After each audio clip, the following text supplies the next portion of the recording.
Good morning. Are there any questions? And thank you, Charlie, for your talk. Yes. Can you guys hear me okay online? At all? Okay. I'll talk loudly. Charlie in his talk was talking about prisons. And I've noticed, I've been around sick people a lot. And sick people say that they feel like their body is a prison. So I was wondering if you could talk about how you can be sick and make your body not feel like a prison, or if there's any way to do that.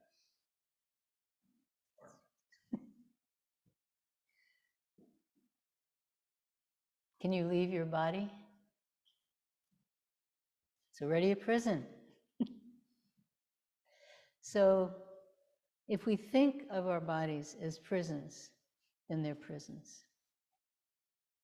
So I have a friend who a long time ago, he was in a very serious car accident, and in an instant he became paraplegic.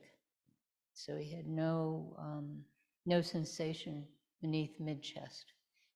And he completely had to rearrange his life. And at first he felt his body was a prison. And then part of his rehabilitation was they sent him off to paraplegic camp.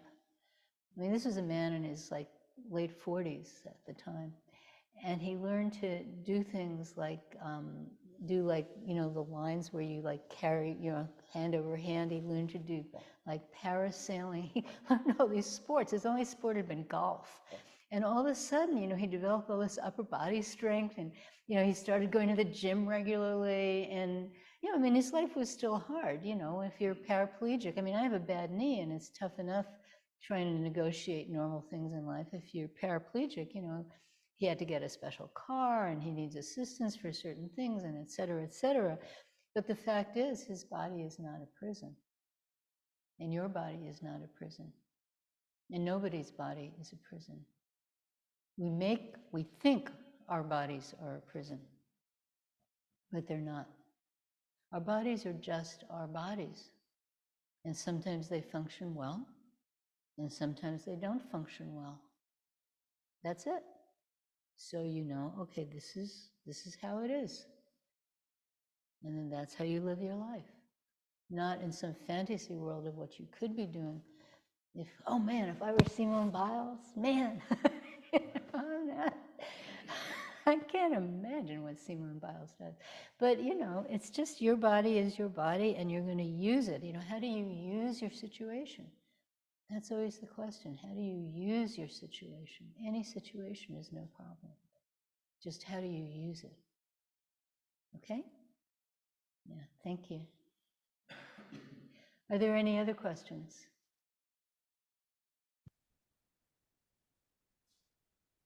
Oh, wait, Vera has her hand up. Yes, I do. In the 21st century, we don't hear many people talking about virtue. And after Charlie was talking, it just occurred to me, I do not know what virtue means to us. I don't know either. It's one of those words that you look it up in the dictionary, and it has 15 different, possible meanings. But he was talking about the paramitas. Yes. And the paramitas, a better translation is perfections. And so these are the qualities that you want to really not just attain, because that makes it sound like outside yourself. You want to completely digest these qualities, and these qualities manifest in your life. And let's see if I can remember. So the first one is generosity, dana. And the second part, oh yeah, morality, ethics. Thank you, ethics. Usually I forget the third one, which is patience. I wonder why. And the fourth one is sort of like action, energy. What is it? Yeah, what is it? Yeah, it's action. Yeah, right. So, yeah. But that doesn't mean like, hang gliding. It means, how you act in your life. And the fifth one is meditation.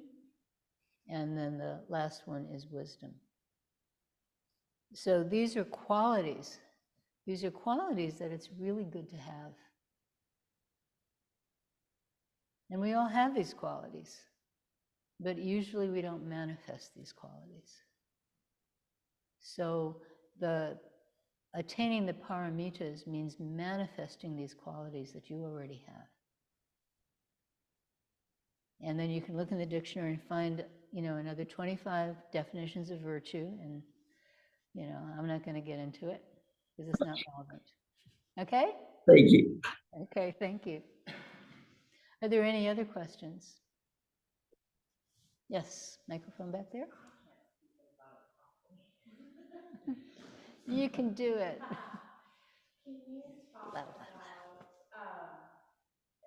there's generosity, and I feel like I want to help others, but can you speak on aspects of still holding boundaries and what the difference is, wanting to help people as a practitioner, but also maintaining boundaries? If you could give me, there are many ways to interpret that. Are you talking about like you have this Buddhist understanding you want to share it with people? Yes, but also maintain your own boundaries. Yeah. So if someone doesn't ask, don't share your Buddhist understanding with anybody because they don't want to hear it. Okay? So helping others is very interesting. People who are blind, the thing they complain about the most is people coming up to them at street corners and grabbing them by the arm and saying, "I'll help you across the street," because they don't need the help. They know how to cross the street. Hello. There's a blind school in, I think it's in Denver, and when people are losing their sight, they go there, and the final exam is they drop you off someplace in Denver. They don't tell you where. And they give you enough money for one bus ride. And you have to find your way back to the blind school. And I don't think you have a cane. I mean, it's like really tough, And people do it. They do it. They don't need this help that everyone wants to give them. Yeah. So it's really important to have a mind that's clear enough to see what kind of help people are ready to receive. So you're not being generous if you give a huge garden bushel of cilantro to me because I'm one of those people that cilantro tastes like soap. In fact, that's why I married Stan. He also thinks cilantro tastes like soap. So we actually discovered this several years into our marriage. And it was like, now we know why we're married. But yeah, so a lot of times we go around trying to help people because we have this idea of what they need. But either that's not their idea of what they need, or they genuinely, really, really, really don't need that. And usually it's both. So to have your mind really open and be sensitive to what this other person's situation actually is. The head of our school is Barbara Rhodes, Zen Master Bon Hae. And for many, many years, she's retired now, but for many, many years, she was a hospice nurse. Like many nurses, she's been very different kinds of nurse. Nursing is a great profession because there's like about 10 professions inside it, and you can move from one to the other. Emergency room, and then you can be the person on the phone who approves of medications or whatever, all these things. But Bobby was a hospice nurse for many years. And her job as a hospice nurse was basically, everyone around, the families all like freaking out and stuff like that, and what do you need and stuff like that. And Bobby's main job was to just see, like one person, the family's going, she won't eat, and Bobby says to her, would you like a sandwich? And he goes, yeah, I'd like a sandwich. They had their idea of what she wanted to eat, and they didn't ask, and another time, this woman was very, very close to death. And when people are very close to death, it's really hard. They're working very hard to die, is what's actually happened. And her body just wouldn't let her die. And Bobby said, can I turn off the TV? And she said, yes. Bobby turns off the TV, woman dies. She was just waiting for silence, you know? So it's these very simple things. You want a sandwich? Should I turn off the TV? It's these very simple things that people actually need. They don't need to be preached about the Dharma. And they don't need elaborate assistance when they don't need any assistance. So this dana, this giving, you have to be very careful, you know, not to give too much and not to give inappropriately. It's actually very tricky. And also for whom? For whom is this action? A lot of people, when they give because they want to feel good about themselves. You know, this kind of missionary attitude, I'm going to go and convert the heathens or whatever. The heathens don't want to be converted, hello. You know, but I'm going to feel good because I'm, you know, this kind of thing. It's a lot of times people do that. So yeah, dana may be one of the trickiest ones because we just fool ourselves so often of thinking we're being helpful and then it turns out we're not. So yeah, that's why we need prajna. Yeah. Thank you for your question. Yes.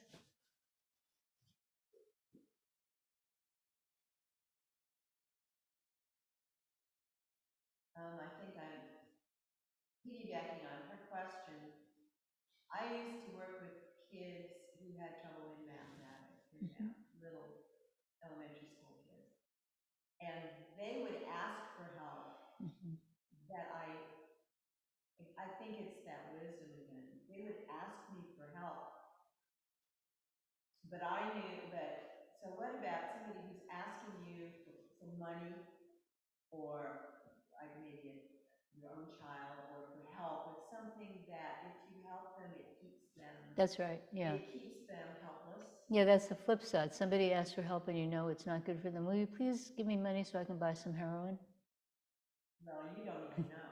Right. I mean, that's. But yeah. I'm just wondering if that was part of the boundary question. Yeah. Is when Yeah. you know to say, I know you're asking for help, but if I give you help, that will not be help. Yeah, you don't even have to say that.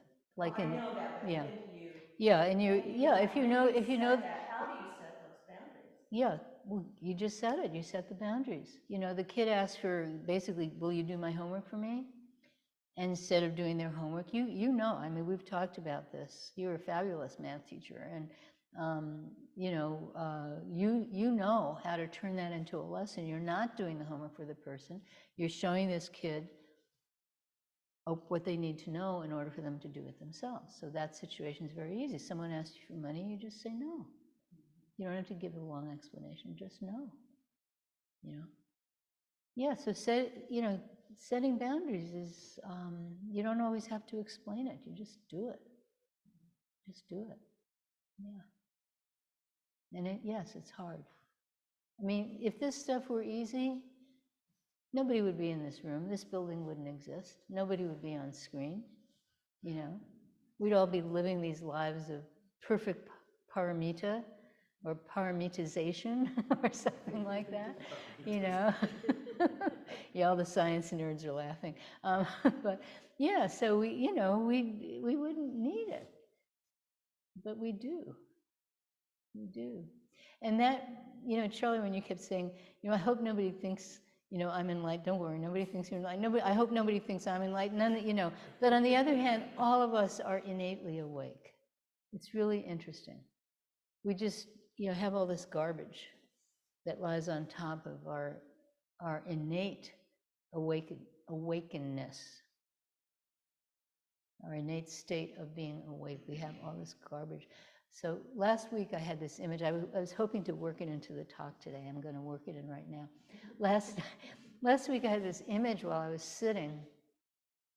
My mind was doing what minds do, and suddenly I had this image. When you walk on the levee in Lawrence, and you're walking from the bridge, you're walking east.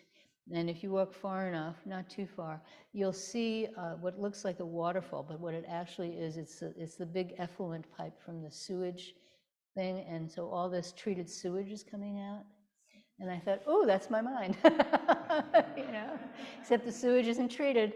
But so it's like, you know, we have all this stuff pouring out of us or staying inside us, but all this stuff all the time. And all we have to do is let it go into the river.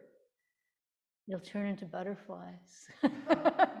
You know, it's wonderful, because if you just, you know, it's poisonous.